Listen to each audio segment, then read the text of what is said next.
F'rapport tal-Qorti Ewropea tal-Awdituri ġie sostnut li l-Aġenzija Ewropea Frontex mhux taqdi dmirijietha b'mod sodisfaċenti.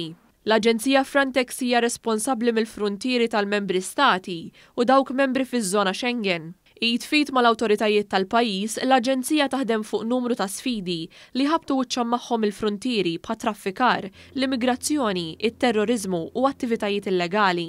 Madankollu l-Qorti Ewropea tal-Awdituri innotata ammont sostanzjali ta' ineffiċjenzi fil-ħidma ta' Frontex li waslu biex ma ssodisfaċċi r-responsabiltajiet tagħha.